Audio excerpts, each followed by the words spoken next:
यहाँ पे हम बात करते हैं गोल्ड की, क्योंकि आप हमेशा आते हैं तो गोल्ड ऑल टाइम हाई पे चला जाता है, और आज भी गोल्ड गोल्ड जो है वो ऑल टाइम हाई पे है। Silver is also approaching towards 52 week high.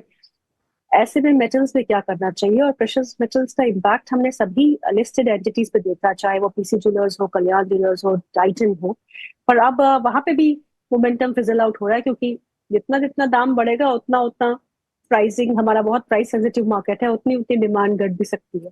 तो ऐसे में आपका नजरिया गोल्ड पे क्या है, and then on the listed entities.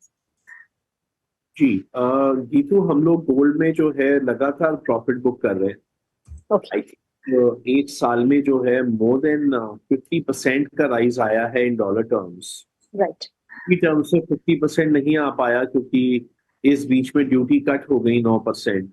जी। तो और थोड़ा बहुत जो है डॉलर आईएनआर के वजह से फायदा हुआ, तो आप मान के चलिए कि रुपी टर्म्स में जो है वो कोई 45% बढ़ा है और डॉलर टर्म्स में 50% बढ़ा है।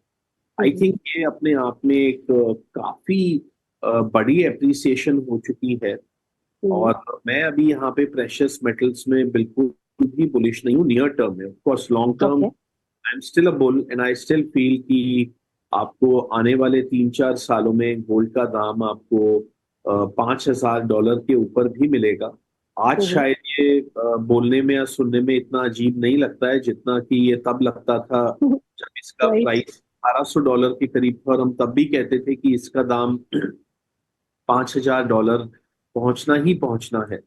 सो जी। बट अभी हम नियर टर्म बुलिश नहीं है, बिकॉज आई थिंक बहुत ज्यादा यूफोरिया है, बहुत ज्यादा ऑप्टिमिज्म है। और लोग जियो पॉलिटिकल कंसर्न्स या कुछ कुछ चीजों को कंसर्न्स की वजह से लोग इसको इस एसेट क्लास को खरीद रहे हैं। और वो हमने देखा है कि जियो पॉलिटिकल कंसर्न्स की वजह से अगर गोल्ड बढ़ता है तो वो सूनर देन लेटर जो है वो रिवर्स हो जाता है। So I am not bullish okay. On gold. रही बात ज्वेलरी स्टॉक्स की, मैं वहां पे भी बुलिश नहीं हूँ, और वहां पे मेरा कंसर्न वैल्यूएशंस का है। ज्यादातर ज्वेलरी स्टॉक्स अभी भी काफी हाई वैल्यूएशंस पे ट्रेड कर रहे हैं, तो वो प्रेफर्ड में नहीं है।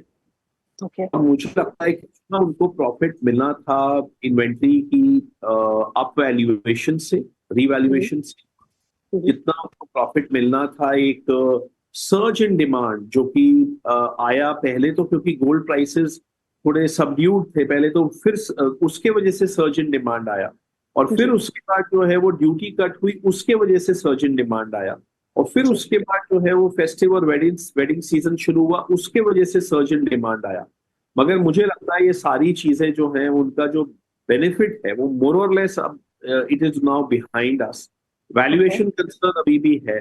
सो मैं जो है वो इन प्राइसेस पे ना तो ज्वेलरी स्टॉक्स पे बुलिश हूँ, और ना ही फॉर नेक्स्ट 6 मंथ्स ना ही मैं प्रेशियस मेटल्स पे बुलिश हूँ। तो यानी कि जिसने जिसने गोल्ड खरीदना हो और वो घबरा रहा है कि ये लेवल्स पे क्या करूं, अगर खरीद लूं या उसको अभी नहीं चाहिए, 4 साल के बाद चाहिए, तो he should wait for the markets to really come down and cool off, right?